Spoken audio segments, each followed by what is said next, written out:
before you run off the races off the idea, make sure that the idea that could be is relevant to what is. What is the short-term and long-term probability that this is going to be a sustainable outcome for you? Now, sure, there are many people who have proved people wrong. The demand said it wasn't there, and they carved their own path. They built their own door. That sounds great, but the reality is only less than 10% of folk are actually going to build their own door when there isn't one. The rest of us are going to have to go through a door already established and make their business stand out. You don't just start with one idea and just hope for the best.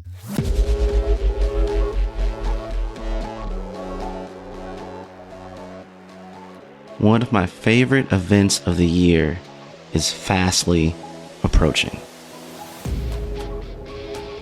I'm talking about HubSpot's annual Inbound conference in Boston. Some of the headlining speakers are Reese Witherspoon, Andrew Huberman, the captain himself, Derek Jeter, Stephen Bartlett, Guy Raz, and there's so much more, with multiple stages featuring industry experts and tracks from sales strategy to AI and innovation. You will walk away with practical tips that you can put into action right away.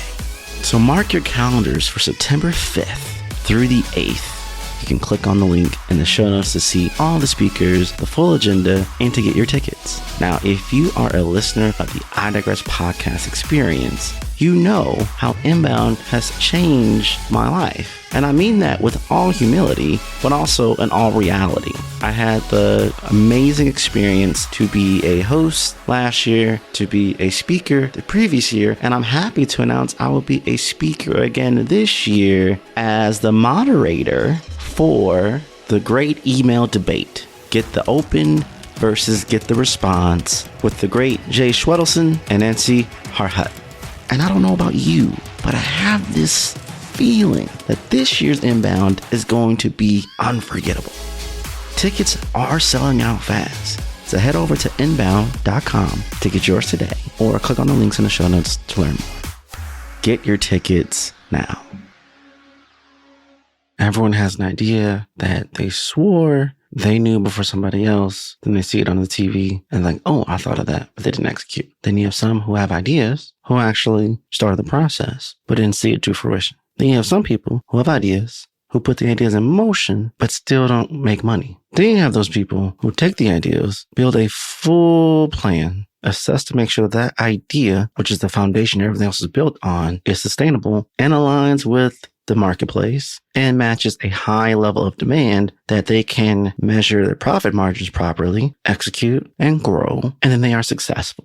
Well, the reality is a whopping 90% of those with ideas who try to convert them into businesses crash and burn within the first 5 years. That's right. Only 10% make it through the initial entrepreneurial battleground. Now, I could come on here and tell you, you can be in the 10%, no problem. Just believe in yourself. Well, that's not me, and that's not reality. The truth is that you entering your idea and converting into a business and hoping that businesses become successful. And mind you, the definition of success is different by everybody's standards. And you're trying to make all of this happen. You will fail along the way. You see, we have glamorized entrepreneurship and side hustling and running multiple businesses. We have glamorized hustle culture to the point where it's almost expected. I must admit, I have been one of those people too. I am a high achiever. I have a lot of different things that go through my mind that I just want to do, that I want to get above. I have been in the rat race. I know what it feels like to be at the bottom and on the struggle bus. And as much as that drives me to pursue success and do multitudes of things, that doesn't mean I'm going to be successful in all of them just by sheer willpower alone. The other thing is that we're human, and that, yes, there's 24 hours in the day, but there's only so much time we can commit to so many different things, let alone do it in a way that's going to be good. So on this episode, I'm going to challenge you to sit in the uncomfortable place. This isn't an episode to get your mojo, to get you hyped up about you doing the same thing you've been doing that ain't got you nowhere. This episode is all about breaking down the things we kind of ignore because we don't want to, please don't kill my vibe, please don't kill my vibe energy. Sometimes we got to do that. Take a deep breath and confront the reality head on. The truth hurts, but that doesn't mean it's not good for you. The reality is, if we don't make modifications and change and optimize and adjust to things, we're just going to do what the numbers say we're going to do. We're going to fail. So it's not a matter of doing until we fail. We're already predestined by the numbers that says we're going to fail. And the market is saying, prove me wrong that you're not going to fail and that you're actually going to succeed. If we get comfortable in the uncomfortable place, that quietness of failure, that everyone isn't saying your idea is great, that, oh, just keep going. The market is just going to move to your whim because you want it to. And you're just going to start making massive amounts of money. No, we have to go claim what is ours. And we have to do it strategically, consistently, and consecutively. What's up, digital world? You're listening to the I Digress audio experience with Troy Sandidge. Social media, marketing, storytelling, business, culture, and more. Coming to you in 3, 2, 1. You may have a dream to have an amazing restaurant.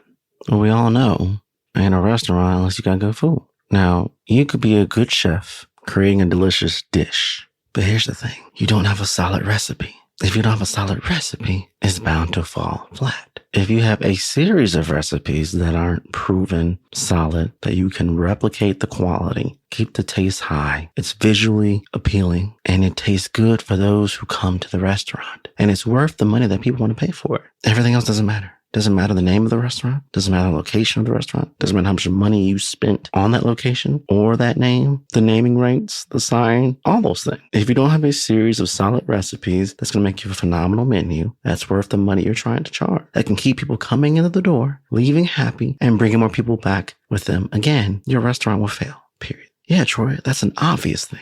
And yet, similarly, so many businesses stumble and fail because they underestimate the necessity of having an efficient, clearly defined marketing strategy and a business operations plan designed for growth, sustainability, and long-term success. They forget that reaching the right audience and nailing their marketing is like adding the perfect blend of spices to a recipe, that they got it down to a science. 3 cups of this, 2 cups of that, a half a cup of this, a dollop of this, mix it up, 350 degrees, 5 minutes, output done.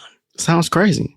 But you should be running your business in that way. The businesses that you itemize, that you have on your motivational wall, the executives that you listen to on podcasts or attend at conferences, they all are successful because they have systems. And these systems are designed to make their idea that they convert into a business, that they're expanding with their business operations, that they're pushing out with their marketing agenda and initiatives, and they're modifying based off demand, audience, profits, and losses. And they've built sub-series of systems in so many different ways that they should be able to look at a dashboard, that they should be able to look and talk to a few people and instantly have a full, clear picture of where they are and the trajectory of where they are going. Now, I'm not naive. I've been an entrepreneur for a minute. I've grown a lot of businesses. I've built 4 agencies. I've worked with startups. I've worked with enterprise brands. I've worked with creatives. I'm a man who've done various things in a lot of different industries to pursue a lot of different goals. But the core goal and a key identifier I've seen across all of them is simply this. Most businesses don't have enough cash flow for the goals that they're pursuing. And many of their goals isn't aligned with money. Money allows for so many other things to happen. And money is your safety net when a lot of things that you hope to happen won't happen. When things do go wrong, enough money will cover the mistake. Enough money will allow you to hire new people or instill new systems or to ride out of the wave until you figure out and adjust certain things. Maybe you thought the demand of the market of what you're trying to push out as a product or a service wasn't that high. It wasn't that high. The market ain't sticking to it. It's not landing. We don't know what it is. Well, we got 3 months worth of runway to figure this out. Now try it. I have the idea and I'm good at this one thing, but I don't have the cash flow to do what you're doing. I don't have the operation know-how. Now, I've had in previous episodes before when I clearly expressed based off where you are, based off what you need, and based off your timeline, is going to determine what do you do? Where do you go? How does this work? Your 4 currencies: time, money, knowledge, and skill. I can't stress that enough. If you're running out of time and you don't have enough knowledge and you don't have enough skill, that only leads you to one thing,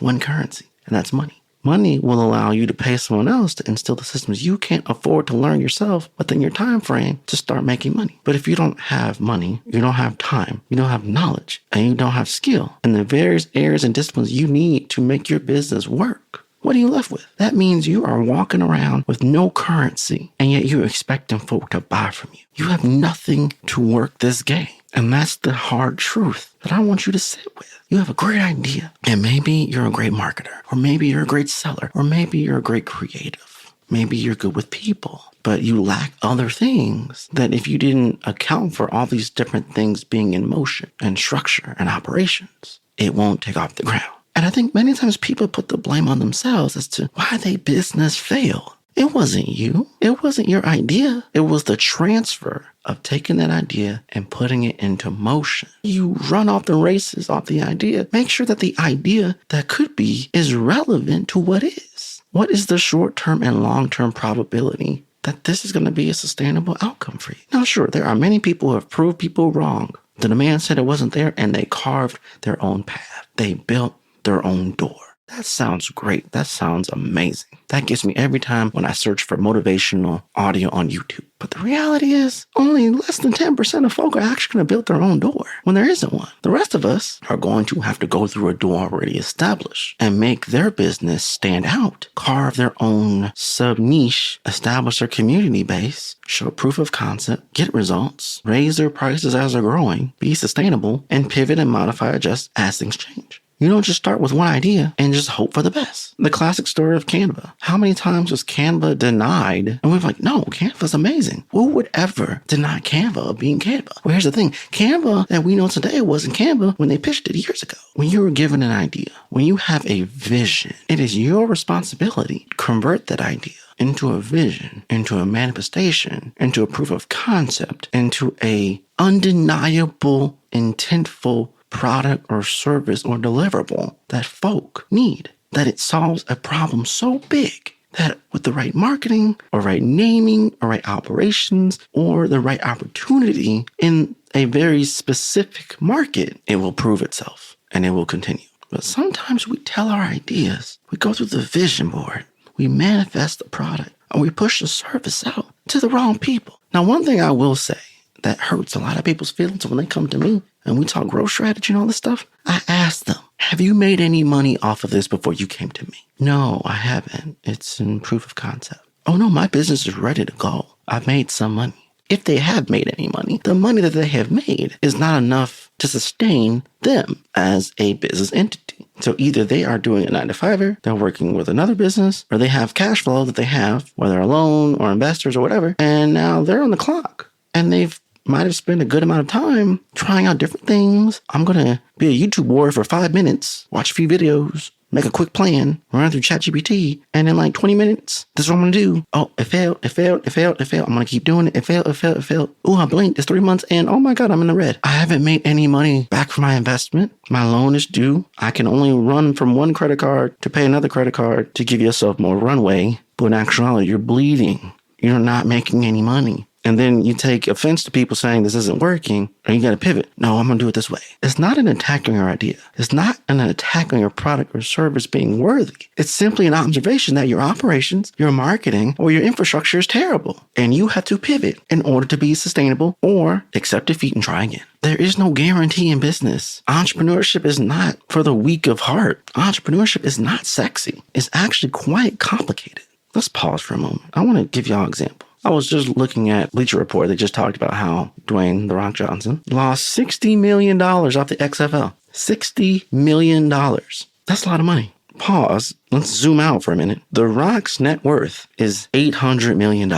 He's probably going to be able to do a few movies and make whatever that $60 million is back. And if he really wanted to, he could put that $60 million back into the XFL and he ain't going to have a problem. But Troy, why are you bringing this out? Because as established as The Rock is, he has this Midas touch about him. At one point, he was the most successful and made the most money as a male actor, and he's still in the top 1%, the top 0.01% who are making money just by showing up, even with him, and being so deeply integrated into that business. Took an L. Well, Troy, you just told me about how if I'm pursuing my idea and I don't pivot, I'm going to fail. And marketing and strategy and operations needs The Rock. He posts one thing on Instagram and it sells things. He has multi-successful businesses, and he can just do another movie for anything that he fails to just replenish his cash flow. But you're not The Rock. You're not available to that type of funding. You don't have a personal brand with a big evaluation, almost to $1 billion. But even with someone like that, launching a new venture technically took an L. And in most cases, we pursue these businesses with our great ideas and our big dreams, and we don't make a 2, 3, 5-year plan. We expect this to just take off in like 3 months. And I'm going to be making 6 figures in 6 months. I'm making 7 figures within 1.5 years with no backing, with no infrastructure. As I always say, scared money don't make money, and it takes money to make money. And if you look at your 4 currencies, time, money, knowledge, and skill, unless you have all 4, an abundance of it, and you are just at the right time in the marketplace, and things are moving so fast that you can scale and do what you need to do, you really need to have like a 2-year, 3-year, 5-year plan. And you need to take into account the things that you lack. Can I fund it? Do I need to learn it? How much time and runway am I giving myself to make this happen? Take, for instance, this podcast. I've had seasons where I am just cranking out content like a champ, like a robot, and it's hidden. I'm getting reviews. I'm getting massive downloads. People are messaging me and emailing me, texting me, yo, that episode was what I needed. You brought that smoke. You did it. Then I have seasons where I'm burnt out. And I try to create something, and maybe it don't land for people. It didn't have that energy. It didn't have that aura. Maybe I didn't prepare myself accordingly. Maybe so many outside factors impacted the quality, impacted the deliverable, and impacted the timeliness of how I outputted those episodes, which could bring my numbers down, which can bring my relevancy down, and it snowballs. And so with that information, like, well, how do I do this? How do I sustain myself? How do I maintain? How do I expand? Well, Troy, you can only do so much on your own. You might need a team of editors to come in and like, yo, we're going to get these episodes out for you at a higher distribution, at a higher volume, so you can be that consistent pulse. Giving me 2 to 3 months worth of runway, now I'm not burnt out creatively. And maybe I can now switch gears from being creative because I've cranked out episodes for 3 months. And now I'm more strategic. I can put my marketer's hat on. How do I market these episodes to expand to different audiences? How do I retain those who are listening? How do I give them those vibes that I'm here, I'm present? Let's talk. And maybe from the interaction and engagement, I could put my social listeners hat on and seeing how do I modify and adjust. Maybe I should switch the order. Maybe I should make another episode based off all the feedback from this one episode and hit it right then and there. This game we are trying to win requires a lot of strategic planning, observation, and modifications. I expect to take L's. If you are starting a business, a creative venture of any type, podcast, video, a book, whatever, expect to take some L's, period. It's not a matter of when or if, it's already going to happen. It's your response to when it happens. It's you being proactive in minimizing the effects. It's an understanding, as long as I know the proof of concept, the value, and the demand that I'm doing is worth something to me. Not only financially, but mentally and emotionally, I'm checked in and not checked out. I'm all in and not burned out. Those are those core X factor building blocks to make you sustainable. But know that passion and ideas are not enough. Know that you need to make sure your currencies are in flow. I need to generate money. Keep learning to make sure my knowledge is up. Keep training so my skills are up. Or I'm going to pay for folk with more knowledge than me, with more skill set than me to make this work. So I can pull myself out of the day-to-day, giving myself more time to focus on the bigger picture. If my head is too stuck in the weeds of it, I can never look at the big picture and see how far I've come or how far I have yet to go. Your idea is great. Don't be afraid when the world tells you it ain't. Either you're going to prove everybody wrong and you have the time and the willpower to do that, or you're going to compromise and find a middle ground where I still have most of my idea, but I'm seeing what the market is telling me, what the audience is telling me, and I'm adjusting accordingly. It's not easy to convert an idea that makes you money, and not just money that's going to actually sustain you, and not just you, whoever works for you, whether a contractor or employee, software and tools and technology that you pay for. Maybe you want to get to a point where it covers all of your expenses, not just business, but your personal expenses, and you can go on from there. The hard truth, it takes a lot of energy and patience, time, money, knowledge, and skill to make the idea into reality, and then turn that reality into relevancy, and then turn that relevancy into a dynasty.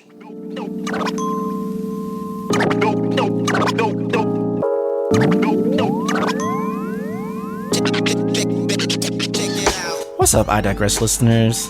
If you've been listening to I Digress, you know that I Digress is all about providing marketing strategy to help your business grow. John Jans is the real deal on the Duct Tape Marketing Podcast. He's one of the leading small business marketing experts. Over 25 years of experience as a marketer, as a speaker, as an entrepreneur, as an author. Listen to the Duct Tape Marketing Podcast that is designed to give you marketing tips, tactics, and resources to grow your business. Something I love about the show is that John never shies away from asking the tough questions. Things like, is your core audience the audience you want to have? And does your business solve a customer's problem? Some of the episodes that I listened to recently was how to create marketing that can't be ignored. Ooh, that's a good one. Narrowing your focus on your ideal customer. Don't we all need to do that? The Duct Tape Marketing Podcast, hosted by John Jans, is brought to you by the HubSpot Podcast Network.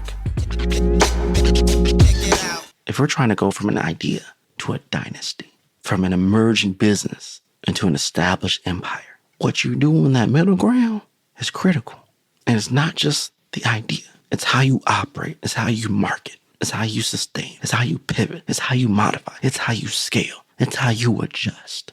It's how you maintain your relevancy in spite of all the constant changing factors in technology and how the audience consumes and how they buy. The psychology of it all, the sociology of it all. Not to scare you, but it takes a lot of work. And yeah, it's easy to say that everyone's going to put in that work. But guess what? So many factors, no matter how hard you work, are completely out of your control. It requires you to invest in other people, to go out of your comfort zone and engage with the other communities, collaborate, optimize to get to that bigger vision, that bigger picture. So I'll leave you with this. I want you to take your idea and I want you to achieve that empire. But it starts now with dealing with the reality of where you are. How much money do you have? How much money is this idea directly or indirectly making for you?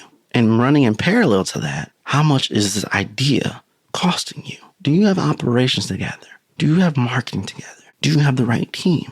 Now, me personally, I'm all about being lean and growing until I'm at a place where it really means I need to fill in the void somewhere. Because too many times we could actually invest and hire too many people or consultants or invest in a lot of technology and tools and all this stuff early without having an established revenue flow coming in, and it all falls apart. So to minimize that, keep your plan simple. Expand where you need to expand. Modify where you need to modify. Ask for help when you need to ask for help. Throw that pride out the window. If the market says you got to pivot, you better pivot. Or you better have a really good reason why you're staying the course. This business game is not easy. If it was, everybody would be converting their ideas, checking the cash like it was nothing. But you have this calling. You feel it's worth the investment, that you have to do this. And so I want you to be part of the 10% that make it and not the 90% that fail. That requires you to be real with yourself. Get out of dream world and start moving in a way where you can make your ideas into reality, your reality into relevancy, your relevancy into revenue. So we can go from just starting off to being an established brand, from just digging the hole to seeing the dynasty. I challenge you to get out of your own way.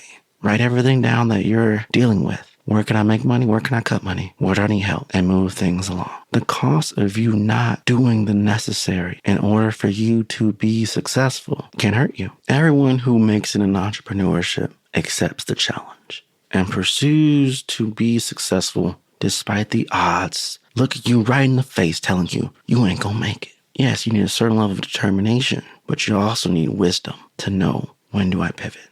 Or sometimes you have to call it quits and start over. Hit the reset button, respawn, and try again. There's many businesses that were created from many other businesses that you don't even know existed because they failed. But off those shoulders, they also got success. The first idea may not be the one that wins. There's a series of trial and error. It's not a matter of how many ideas you have or how many ideas you run through. It's about finding the right one with the right operations and execution plan and marketing strategy that you can do consistently, that gives you your start, that makes you stable, that you can sustain yourself, and that you can scale. And as you scale, you add on or you take away, you expand or you minimize. But that's how you do it. That's how you're going to make it work. So are you going to do it? Are you going to make it work? Let's see what happens. Don't lose sight of what you're trying to do, but don't forget it's going to take more than you to take your idea to where you want to go. A lot of businesses fail because there's simply no demand for what they're offering. If somebody was out there trying to sell some lemonade or sell some Girl Scout cookies in the neighborhood in this rain, ain't no one going to walk out there to buy it. It's a waste of time. So before you take your idea and run it, invest all this time, put your blood, your sweat, your tears into this idea, Make sure the crowd is hungry enough to devour what you have to offer. No matter the weather, no matter the situation, they still won't come and get there. It's your idea that you're trying to convert into a business. Got that juice, got that type of weight, that type of energy, that type of demand that folk are going to want it like that. I get it. You still got to do proof of concept, and you don't know the numbers say certain things, or you haven't done a big enough test pool yet. But we all know when something takes off, folk hear about it, they see it, they gonna want it, and they gonna tell other people who are in the same boat, this is great, this is good. Just like that restaurant analogy. When people find out the food is good and it's worth a 5-star experience, people tell other people who have the same amount of money and have that same demand who want to get that 5-star experience. But when it ain't good and the demand isn't there, and you on the wrong side of town, and the people you really want are across the bay that got the money and want that vibe and want that flavor and that level of elegance, but you on the other side, where folk ain't used to paying that amount of money. They really don't care. They could care less that you are there. They don't even know what you're talking about. They don't even know the things that are on your menu. You're in the wrong place at the wrong time, trying to sell yourself to the wrong crowd. So make sure that there's enough demand and hunger for what you're trying to put on a plate and take it to market. But I ain't trying to make this all doom and gloom. Remember, some of the greatest success stories have all risen from the ashes of failed, burnt attempts. It's really all about adopting a growth mindset and implementing effective growth marketing strategies. It's about adjusting and pivoting and shifting, doing this dance with the demand of the market, doing this dance with the very nuances of audiences, doing this dance with filling in ebbs and flows of your own operations to make yourself more efficient and more effective and more impactful, in the hopes that it will then make you more profitable, sustainable, making you more cost efficient. See, people sleep on sustainability. They see money and, oh, great. But how much of that money did you keep? How much of that money is funding the scaling of your business? How much of that money is going into the bank that you could have saved for a rainy day? There are levels to this game. And I just want to make sure that when you enter this game, you got the right level of information before you get started. Not everybody's time frame is the same. Not everyone's success is the same. Not everyone's desired amount of money is the same. So some people could be going through this game and they look successful, but they ain't hitting the mark. You got other people you may not think are successful, but they doing exactly what they want to do because they have perspective on how they look at their idea and their business. Some people, I'm good with it being a side hustle. I don't need to convert this into an 8-figure business. And that's cool. Everybody's dynasty looks different. Everybody's goals are different. So therefore, do not compare yourself with everybody else. Do not follow everybody's tactics and strategies and agendas and processes to the letter, because their experiences, their connections, their community, their brand's sake, the amount of money they had to work with may not be yours. So we have to have all of this with perspective. Even with what I'm telling you right now, there's a certain level of perspective you must take into account when you start this journey. Everybody talks. Everybody's going to tell you what is the best practices to do. But it's up to you to determine, based on how you're going, how you're moving, how you're growing, what's going to work and what's not going to work, and make adjustments accordingly. And know this, you have to be comfortable with your own decision. Whatever you choose to do at the end of the day is your decision, with your idea, with your business. Be comfortable when it don't work. Be humble when it do. Be appreciative on the high days, and don't get too discouraged on the bad days. Because this is a journey. This is a marathon. This is a whole book, not just one chapter. Again, this episode ain't about all hype you up. You can do all things. This episode is to give you perspective and a reality check to make sure as you're entering this new season, this new quarter, this new month, this new day, whatever the equivalency is of time, is that you move with intention and you assess with perspective. That an idea isn't enough, a business name and a plan isn't enough, a website is not enough, having business cards and talking to folk isn't enough. How much is this making you money? That's what we need to figure out. And that's a wrap. We hope you enjoyed this episode of I Digress. What was your takeaway? Care to share your thoughts and tag Troy on social media? You can find him on all platforms at Find Troy. Don't forget to like, subscribe, and leave a review or comment for this episode from wherever you're listening. Looking for a marketing strategist to build the structure, strategies, and systems you need to get the success you want and the ROI you desire in your business? Book a discovery call to talk with Troy at findtroy.com. And as Troy's philosophy goes, imagination is the engine, content is the fuel, social media is the highway, marketing is the roadmap, sales is the destination, culture is the GPS. Thanks for listening.